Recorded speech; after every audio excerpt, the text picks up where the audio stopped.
ये हमारा घर खाली कराने की बात करते हैं, इनका लुटियंस की दिल्ली खाली हो जाएगी, चाहे राष्ट्रपति हो, चाहे प्रधानमंत्री हो, चाहे तड़ीपार हो। किसानों से टकरा रहा है ना, इसका अंजाम वो होगा जो इसने सोचा नहीं होगा। अभी भी वक्त है सुधर जाए, वरना लिखेंगे ऐसा इतिहास की पढ़ना मुश्किल होगा। इसका वही हाल होगा जो हिटलर और मुसोलिनी का हुआ था। प्रधानमंत्री के बात की कौन मानेगा? प्रधानमंत्री के बात क्यों मानेंगे हम? जो आदमी बोलता है कि हर साल 2 करोड़ युवाओं को रोजगार देंगे, छीन लिया। बोलता है 15 लाख हर भारत के लोगों के खाते में आएगा, नहीं दिया। किसान खुशहाल हो जाएगा, किसान सड़क पे आ गया। देश की महिलाएं अपनी सुरक्षा की बात कर रही हैं, हम क्यों बात माने? हमारा तो प्रधानमंत्री झूठा है, और समय आएगा तो यहाँ पर लिखवा भी लेंगे हमारा प्रधानमंत्री झूठा है। किसानों का कुछ नहीं होने वाला। पहले जब एक कॉल की धमकी थी तब भी बैठे थे, आज गृह मंत्रालय की आ गई तब भी बैठे थे। वैसे ये देश की लड़ाई है, 145 करोड़ों को देशवासियों को अल्टीमेटम, इतना अहंकार आज देश के गृह मंत्री को, जो कि चरित्र से अपराधी हैं, तड़ीपार हैं हमारे संविधान के हिसाब से। ये दूसरों को बताते हैं कौन गुंडा है, कौन देशद्रोही है, जो खुद तड़ीपार है। किस प्रकार का देश बन चुका है हमारा, ये आज हिंदुस्तान की जनता को देखिएगा। खुले तौर से यहीं बैठेंगे, और तब तक बैठेंगे जब तक हमारी मांग पूरी नहीं हो जाती। अंग्रेजों से लड़े थे, ऐसी धमकी देते थे। जब वो महात्मा गांधी उस समय नहीं हटा, तो इस समय हम हट जाएंगे। हम हट जाएंगे, तुम्हें लगता है कि हम हट जाएंगे? ये अंग्रेजों के सिपाही नहीं है जो एक्शन लेंगे और देश की जनता पे, किसान पे गोली चलाएंगे। प्रधानमंत्री मोदी जी अपने अहंकार में, बिना मतलब कि अपनी झूठी शान में, आज वो रावण के जैसे अपने दिमाग में अहंकार भरे बैठे हैं। नाक की बात बना ली उन्होंने अत्याचार करके किसान के खिलाफ ऐसा बिल बनाया जो किसानों से उनकी जमीन छीनता है, गरीबों से उनकी रोटी छीनता है। ठीक है, ऐसा बिल बनाया उन्होंने, और उस बिल को हमारे ऊपर थोप रहे हैं, जबरदस्ती वो कर रहे हैं। प्रधानमंत्री का किसी भी सरकार के नुमाइंदे का ये आदेश है कि लोग गांव खाली कर दें, शहर खाली कर दें, ये आदेश नहीं है ना। तो हमारा गांव है, जब गांव खाली करने का आदेश नहीं है, घर खाली करने का आदेश नहीं, हम अपना घर कैसे खाली कर दें? सरकार कुछ भी कहे, वो घड़ियाली आंसू बहाएंगे। क्या मुख्यमंत्री के, प्रधानमंत्री के, राष्ट्रपति की औकात है बोल देगी तुरंत कुंभ खत्म कर दो? इनकी औकात है? ये हमारा घर खाली कराने की बात करते हैं, इनका लुटियंस की दिल्ली खाली हो जाएगी, चाहे राष्ट्रपति हो, चाहे प्रधानमंत्री हो, चाहे तड़ीपार हो। किसानों से टकरा रहा है ना, इसका अंजाम वो होगा जो इसने सोचा नहीं होगा। अभी भी वक्त है सुधर जाए, वरना लिखेंगे ऐसा इतिहास की पढ़ना मुश्किल होगा। इसका वही हाल होगा जो हिटलर और मुसोलिनी का हुआ था। आज जर्मनी में हिटलर का नाम लेने वाला कोई नहीं, मुसोलिनी का इटली में नाम लेने वाला कोई नहीं हो। वही वक्त आएगा जो जिनको अपनी पार्टी का सबसे ज्यादा गुरूर है कि हमारी सबसे बड़ी पार्टी है ना। तुमसे पहले जो शख्स यहाँ पर तख्त नशीं था, तुमसे पहले जो शख्स यहाँ पर तख्त नशीं था, उसको भी खुद के खुदा होने पे इतना यकीन था, इनको बहुत यकीन है ना खुदा होने पे। हमारी पार्टी सबसे बड़ी है। वो दौर, वो दिन दूर नहीं जब आएगा कि इनकी पार्टी का नाम लेने वाला कोई सदस्य नहीं बचेगा, झंडा उठाने वाला कोई इंसान नहीं बचेगा। क्योंकि हर इंसान के समझ में आ रहा है ये धर्म की राजनीति करते हैं, पोलराइजेशन की राजनीति करते हैं, लोगों को बांटने की राजनीति करते हैं, लोगों के जन सरोकार पे काम करना इनका मकसद नहीं है, इरादा नहीं है। ये वही प्रधानमंत्री ना जो उत्तर प्रदेश की विधानसभा चुनाव में क्या बोलता था, भाइयों बहनों बोलो, आपको शमशान चाहिए कब्रिस्तान, शमशान और कब्रिस्तान दे रहा था ना। अब बहुत बढ़िया उत्तर प्रदेश वालों, ले लो शमशान। शमशान पे वोट दिए थे, बहुत बढ़िया, शमशान छोटे पड़ रहे हैं। अब तो मैं कहता हूँ मुख्यमंत्री को और योगी आदित्यनाथ को भी कहता हूँ, फसल कट गई है, गेहूं का फसल कट गई, खेत खाली हो गए, खुला शमशान बनवा दो। शमशान की बात करते थे, अरे निकम्मो तुम शमशान बनवा दो। यूपी गेट जिसे आप अपना गांव बता रहे हो, अब खाली करना होगा तो क्यों रुके यहाँ पे? आप शुरू कर दो। कौन कह रहा है? कौन कह रहा है? अमित शाह जी ने बोला 1 हफ्ते का समय आप पे। अमित शाह कौन है? प्रधानमंत्री से बड़ा है? गृह मंत्री हैं वो। प्रधानमंत्री से बड़ा है? पहले एक फोन की कॉल की दूरी की नाम की धमकी दी थी। अच्छा, क्या हुआ? अब आ गई है अल्टीमेटम। शायद नंबर ना है आप पे। नंबर तो हमारे यहाँ से सब दे रहे हैं, यहाँ तक कि किसान दे रहे हैं। 39 संयुक्त मोर्चा में जो नेता हैं उनके अतिरिक्त पूरा किसान नंबर दे रहा है रोज। नंबर पर कॉल नहीं आ रही थी। पहले भी प्रधानमंत्री ने धमकी दी थी, अब की बार गृह मंत्रालय धमकी दे रहा। कोई बात नहीं, उसे आपने पता नहीं क्या समझा था एक कॉल। अब समझ में आ गई कॉल का मतलब क्या है? समझ में आ गया। आप समझ रहे हो उस समय कॉल करके समाधान निकलेगा, समाधान नहीं, वो भी धमकी थी। अब ये दूसरी धमकी आ गई, आंदोलन उठाओ।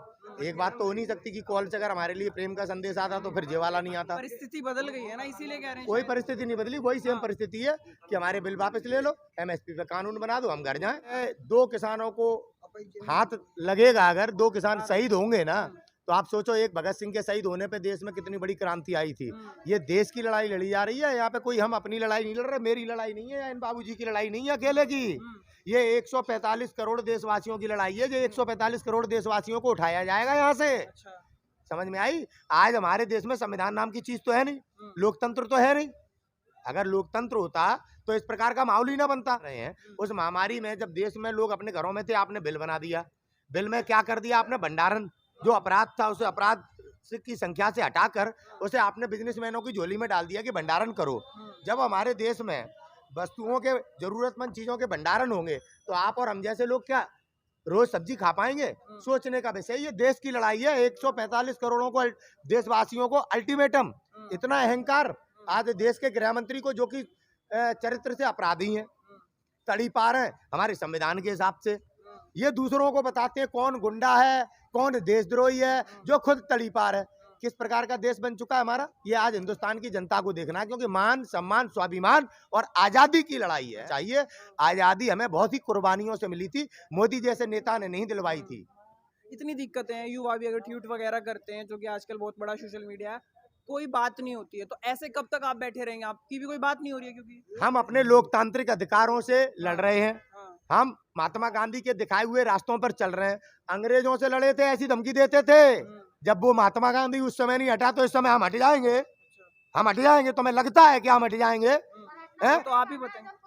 अरे जब इतने मुगल आए थे तब महाराणा प्रताप लड़ रहे थे, और जो लोग गद्दार थे वो अपने घरों में बैठे थे। समझ में आई? तो आज हम लड़ रहे हैं। आज देश का सवाल है, सवाल हमारा नहीं है। आज भारत के 125 करोड़ देशवासियों की लड़ाई है, ये अकेली हमारी नहीं है। ये अंग्रेजों के सिपाही नहीं है जो एक्शन लेंगे और देश की जनता पे, किसान पे गोली चलाएंगे। हमें अधिकार, संविधान बेटा, संविधान हमें अधिकार देता है। संविधान हमें अधिकार देता है। ये अंग्रेजों की पुलिस नहीं है जो देश के किसान, लॉ एंड ऑर्डर भी नहीं है। हम दोबारा आंदोलन क्यों कर रहे हैं? प्रधानमंत्री मोदी ऐसा हट क्यों कर रहे हैं? आप देश चला रहे हैं, अंबानी अडानी के लिए काम कर रहे हैं। जब देश का 85% है किसान देश में, जब वो कह रहा है कि जो आपने चोरी से बिल बनाया है, अगर प्रधानमंत्री की नीयत साफ होती तो बाद में भी बना सकते थे। किसान के संगठनों से बैठ के बात करके बना सकते थे। चोरी से क्यों बनाया? और जो बिल आपने बनाया है वो उद्योगपतियों के लिए बनाया, उसमें किसान की नेम प्लेट क्यों लगाई? हमने मांगा था। 2 गुना आय करने की बात कहते हो, खाद्य पे 700 रुपए बढ़ा देते हो। ऐसे आप पीएम है, आपकी बात का मान सम्मान है। इसका मतलब ये नहीं है कि आप देश की जनता पर अत्याचार करेंगे। आप देश की जनता को उल्लू बनाएंगे, बेवकूफ बना। क्या कोई लोकतंत्र बचा है? अटल बिहारी वाजपेयी कहते थे, बनी हुई सरकार को अगर मुझे तोड़ के बनाना पड़े तो ऐसी सरकार को मैं चिमटे से नहीं छूंगा। ये भाजपा के शब्द हैं, उस प्रधानमंत्री के जो भाजपा का सर्वश्रेष्ठ नेता है। आज ये क्या कर रहे हैं? ये पैसे की दम पे अंबानी अडानी हमारे राज्यों की सरकार है जो हमने चुनी, उन्हें तोड़कर कोरोना के नाम पे हमें डरा धमका के सरकारें बना रहे हैं। जुर्माने के नाम पे देश की जनता को लूट रहे हैं। आप महामारी से लड़ो, जुर्माना लगा के हमें क्यों मार रहे हो?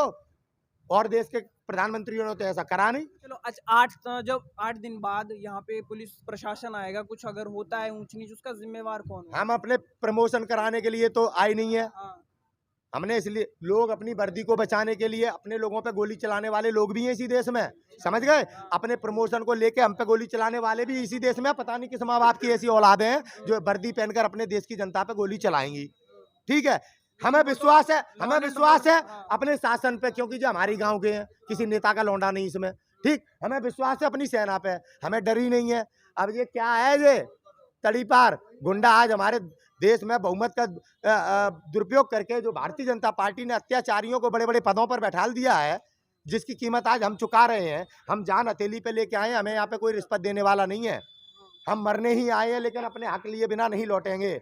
100 की सीधी बात हम शुरू से कह रहे हैं। प्रधानमंत्री मोदी जी अपने अहंकार में, बिना मतलब की अपनी झूठी शान में, आज वो रावण के जैसे अपने दिमाग में अहंकार भरे बैठे हैं। नाक की बात बना ली उन्होंने अत्याचार करके।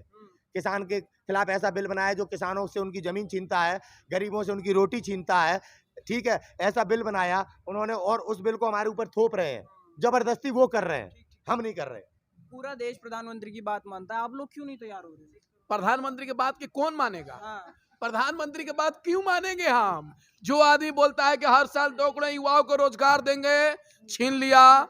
बोलता है 15 लाख हर भारत के लोगों के खाते में आएगा, नहीं दिया। किसान खुशहाल हो जाएगा, किसान सड़क पे आ गया। देश की महिलाएं अपनी सुरक्षा की बात कर रही हैं, हम क्यों बात माने? हमारा तो प्रधानमंत्री झूठा है, और समय आएगा तो यहाँ पर लिखवा भी लेंगे हमारा प्रधानमंत्री झूठा है। क्योंकि नरेंद्र मोदी जैसा झूठ देश में कोई नहीं है बोलने वाला, और उसके जैसा रंग बदलने वाला भी कोई नहीं है। बंगाल जाते हैं, बोलते हैं कि 2 मई दीदी गई, और दिल्ली पहुंचते ही बोलते हैं 2 गज दूरी मार्ग से जरूरी। अरे भाई इतना रंग कैसे बदलते हो, तुम इतना बड़ा झूठा हो, तुम्हारी हम बात मानेंगे?